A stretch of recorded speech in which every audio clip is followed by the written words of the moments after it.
Could you tell us, doctor, what happened at the hospital in the last few days? The last night, just before 9 o'clock, they sent us a warning over the phone that we will bomb the hospital, so you need to evacuate. And we've been receiving these calls for the last 11 days, so we did not take that call, that issue in a matter seriously, because of repeated calls from the Israeli forces that we will bomb you, but they haven't done anything. And we insisted that we cannot leave the hospital. Our patients are all of them paralyzed, unable, they're unconscious, they're unable to move, so we need to stay in this hospital. And this is the only rehabilitation hospital in Gaza and in the West Bank. But just a few minutes after the call, shells start falling down on the hospital, the fourth floor, third floor, second floor, smoke, fire, dust all over. We lost electricity. Many of our nurses, they lost control of themselves. They were unable to stand up on their feet. They left the hospital. Patients were left alone, unknown what will happen to them. I was able to call many ambulances around the area, plus the fire department, and we were able to move all of them. Some of them needed an oxygen, so we have to wait until 11 o'clock until we receive that oxygen for the few patients that we have. And luckily, nobody got hurt, only burning buildings, smoke inside, dust, ceiling falling, wall broke, electricity cut off, water is leaking everywhere. So the hospital became uninhabited. At that time, we said evacuation is much more healthier for the patients and for the nurses. Dr. Elashi, how do you get warned? Who actually calls you to say that they're going to bomb your hospital? He identified himself as if he is from the Israeli army.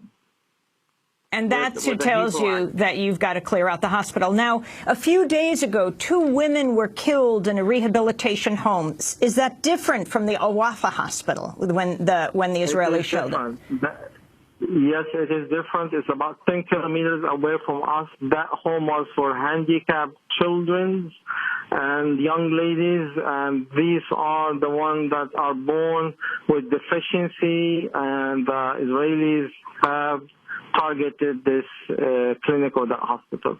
But the call then would indicate that this was a deliberate attack. It wasn't an errant missile because they knew beforehand that they were going to hit. Why would they hit your hospital?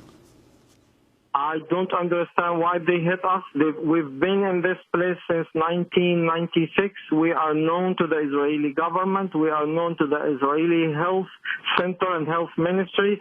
They have transferred several patients to our hospital for rehabilitations, and we have many success stories that people come for rehabilitation. They come crawling or in a wheelchair. They go out of the hospital walking, and they go back to Israel saying that Al-Wafa has done miracle to them. So we are known to them who we are, what we are, and we are not too far from their borders. Our building is not too small. It's big. It's about 2,000 square meters. We are, if I stand on the window, I can see the Israelis and they can see me. So we are not hiding anything in the building. They can see me and I can see them, and we've been here for the last 12 or 15 years.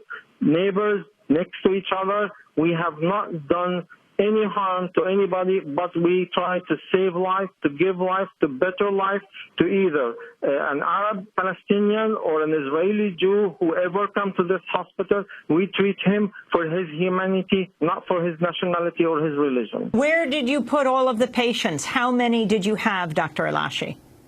We moved 17. There's a clinic that they called us and they said they will clear a floor, complete floor for us.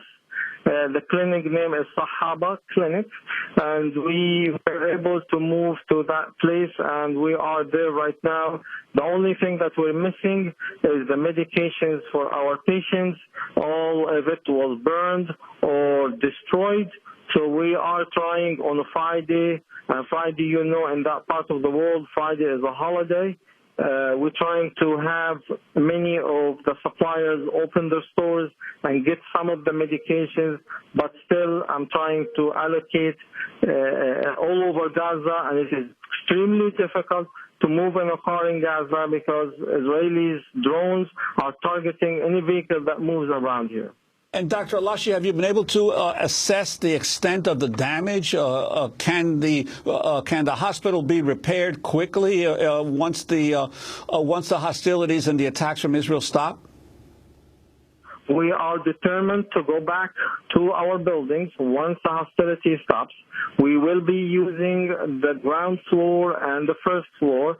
The second, the third, the fourth is inhabitants, and we need to do a lot of repair. And I estimated, just roughly an estimate, the cost of repairs about $3 million.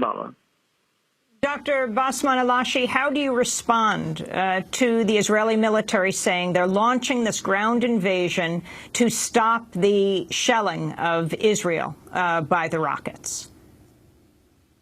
I have no answer to them. I need them to stop chilling because this area, Gaza, is similar to a concentration camp. They are squeezing people from the ground, from the air, from the sea, and they are expecting people to just sit there as a duck and shoot them. People here are responding naturally that they have the right to defend themselves, as the Israelis have the right, but we also have the right to defend ourselves. But I'm asking the Israelis, since they are the superpower in that area, is to act responsibly, wisely. They are the big brother, and they have to sacrifice a little bit for that little land in Gaza.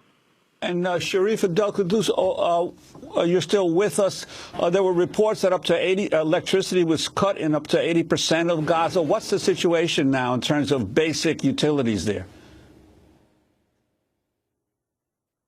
Well, power lines were cut, and Gaza was dark much of the night. Many of the hotels and media centers do have generators and power. There's a severe problem with water lines being cut as well. And this has been a problem for Gaza, not only during the war, but Gaza under siege. And that's what people keep saying, is that you know, we have to come out of this with something. And I think also that Hamas as a movement has nothing to lose at this point, because if they don't achieve anything out of this war, it all stops and they're still under siege. Nothing changes. The borders are closed. You know, people are desperate here, and so they need to see some lifting of the occupation. Otherwise, if we just have a ceasefire and the occupation continues, then it'll just be a very tenuous truce that will inevitably come apart, as it has done for the last 6 years. Sharif, when the Israeli military drops pamphlets, calls people and says leave, where do people go? Well, Amy, it's funny you say that. I mean, they've dropped leaflets and warned people to leave areas in the north, just in the last 2 days, in the north, in the south, and in the east.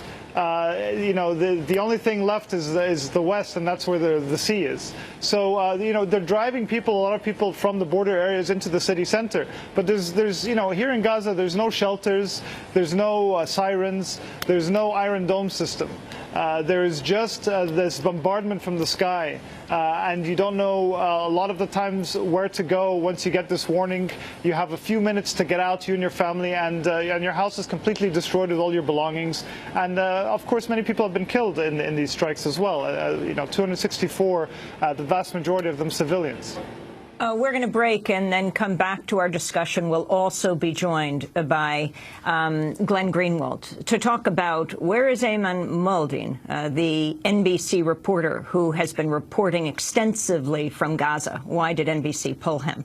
We want to thank Dr. Basman Alashi for joining us, Executive Director of the Al-Wafa Hospital in Gaza, forced to evacuate his patients yesterday on Thursday. Sharif will stay with us, Democracy Now! Correspondent, speaking to us from Gaza City. This is Democracy Now! Back in a minute.